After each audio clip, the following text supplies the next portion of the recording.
নমস্কার বন্ধুরা, নমিতা কুকিং ওয়ার্ল্ডে আপনাদের সবাইকে স্বাগত। আজকে আমি আপনাদের কাছে একটি রেসিপি শেয়ার করতে চলেছি। রেসিপিটি হলো আলু বেগুন দিয়ে বড়ির তরকারি। এই দেখুন, নিয়েছি এইখানে আলু, বেগুন আর বড়ি। আমি আলু বেগুনটাকে কেটে নেব। এই দেখুন, এইখানে আমার আলু বেগুনটা কাটা হয়ে গিয়েছে। এরপরে আমি ভালো করে ধুয়ে নেব আলু বেগুনটাকে।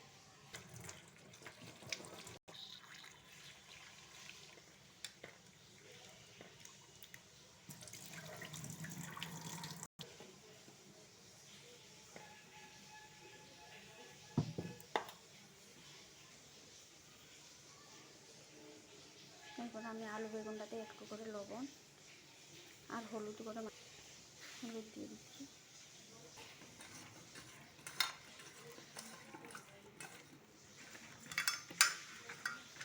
দেখুন, এদিকে কড়াই বসিয়ে কড়াই গরম হয়ে যেতে আমি তেল দিয়ে দিয়েছি। এরপরে আমি বড়িটাকে ভেজে নেব, লাল লাল করে একটু বড়িটাকে ভেজে নেব।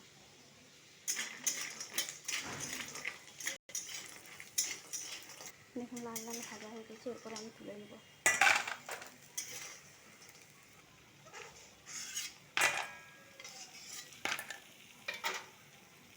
এরপর আমি আলুটা ভেজে নেব ভালো করে।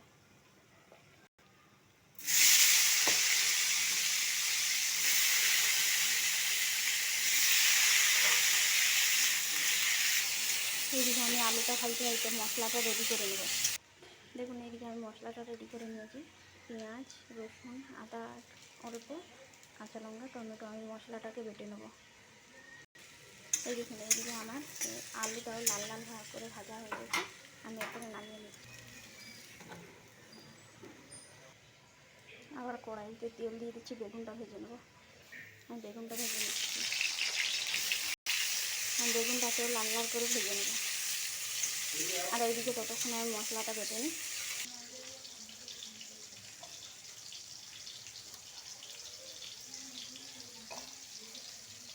দুটো কাঁচা লঙ্কা নিয়ে নেবো বাটে, একটু টমেটো নিয়ে নেবো আর একটু পেঁয়াজ।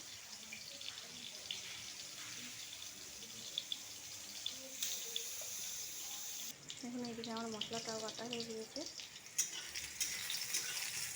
আর বেগুনটাও ভালো করে লাল লাল করে ভাজা হয়ে গেছে। এরপরে তুলে নেব।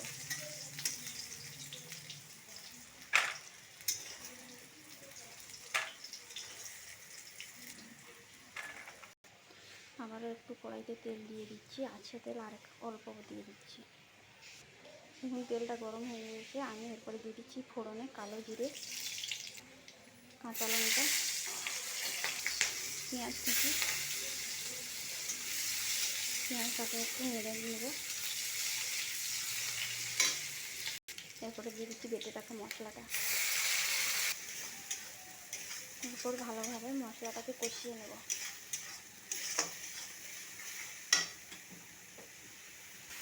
দিয়ে দিচ্ছি অল্প একটু হলুদ গুঁড়ো, ধনিয়া গুঁড়ো, জিরে গুঁড়ো আর অল্প একটু লঙ্কার গুঁড়ো।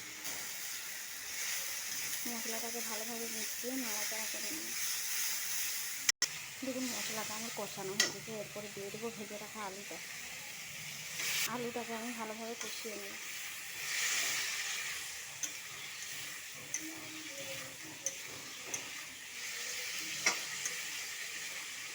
এখন আলুটা আমার কষানো হয়ে গেছে। এরপরে আমি জল দিয়ে দেবো।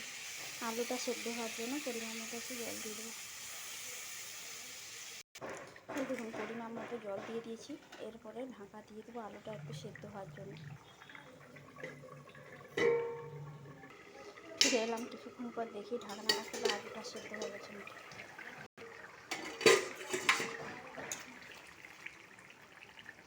এই দেখুন, আলুটা আমার সেদ্ধ হয়ে গিয়েছে। এরপরে ভেজে রাখা বড়ি আর বেগুনটাকে দিয়ে দেবো।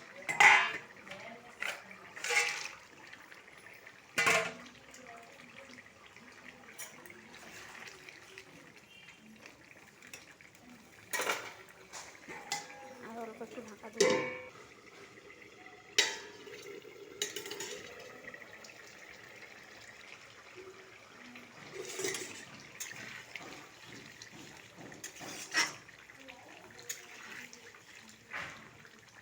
দেখুন, আমার সবই সেদ্ধ হয়ে গিয়েছে। এরপরে আমি নামিয়ে নেব।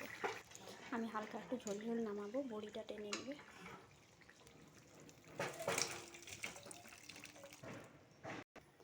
দেখুন আমার আলু বেগুন বড়ি দিয়ে রেসিপিটা রেডি। তো আপনারা চাইলে এটা গরম ভাতের সঙ্গে বা রুটির সঙ্গেও খাওয়া যেতে পারে।